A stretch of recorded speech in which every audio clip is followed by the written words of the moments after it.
How's it going, CinemaBlend fans? Events editor Eric Eisenberg here, coming to you from San Diego Comic-Con. We just got out of the first Hall H panel, which was hosted by Paramount Pictures. I'm going to tell you about everything that I got to see today, but before I do, be sure to hit that subscribe button below, and now let's get into it. Not only did they kick things off with a big, gigantic Terminator Dark Fate panel, which had director Tim Miller as well as the various stars of the film. However, at the very last minute, just as everybody was starting to kind of file out and get done with this, start moving on to the rest of their day, there was a big pause as Mr. Conan O'Brien himself came out, a big figure here at Comic-Con now, and let the audience know we're not done just yet. We actually have a major star coming out for you, and none other than Mr. Tom Cruise, one of the biggest stars in the entire world, took the stage in Hall H for the first time ever. The crowd went absolutely crazy.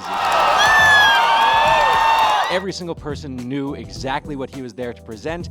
He brought the Top Gun trailer out for everybody, played it on the big screen, and it went over huge. Obviously, this movie is going to be all about kind of the battle between manned aircraft versus drone aircraft, and basically, Tom Cruise's Maverick is kind of an old school guy who believes that you always need to have a pilot in the cockpit, and it looks incredibly cool. Just the stuff of Maverick in the cockpit just looks super cool as he's taking off from this aircraft carrier in the middle of the ocean.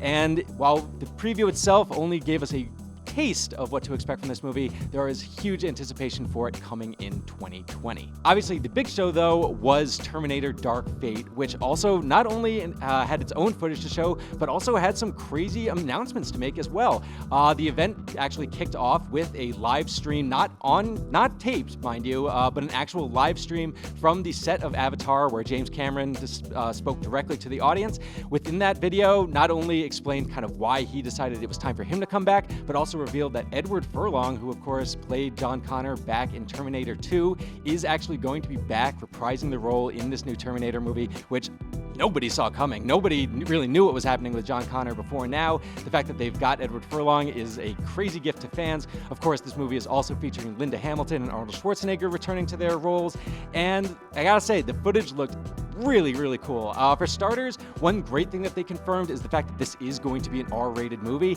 In fact, Tim Miller, the director, dropped just way too many F-bombs that are generally allowed in Hall H, so that was by itself its own event. But yes, you are going to be hearing the F-word quite a lot in this version of Terminator, which of course harkens back to the original Terminator and Terminator 2, which, you know, had that foul language.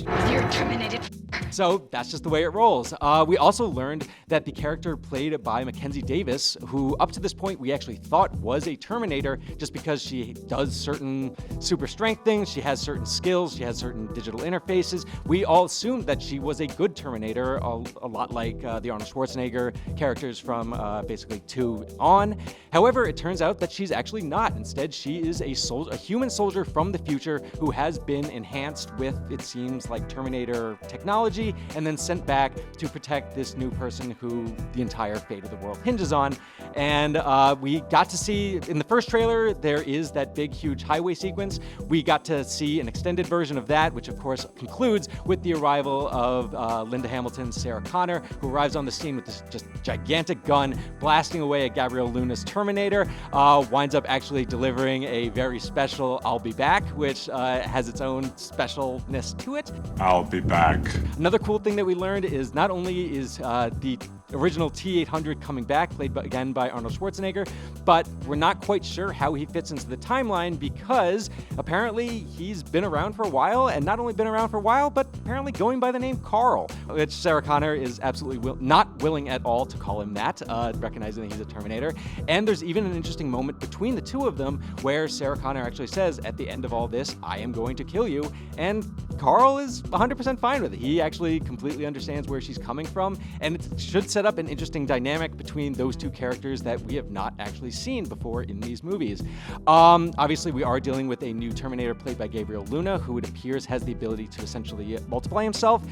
There's that scene in the truck, on the highway sequence, where he's driving, and then all of a sudden he gets a piece of rebar, holds onto it, is able to duplicate himself, so he has a skeletal Terminator driving the car while he goes under the hood during this big, huge car chase sequence, and it's all a bunch of craziness, chaotic, but it looks super, super cool. There is obviously not that much time left until Terminator Dark Fate is going to be hitting theaters soon. We are certainly going to be seeing a lot more footage in the coming months, so be sure to stay tuned here on CinemaBlend, and of course, be sure to subscribe so you can get the latest updates for all of our videos here. And until next time, we have tons more coming for you from San Diego Comic-Con, so stay tuned.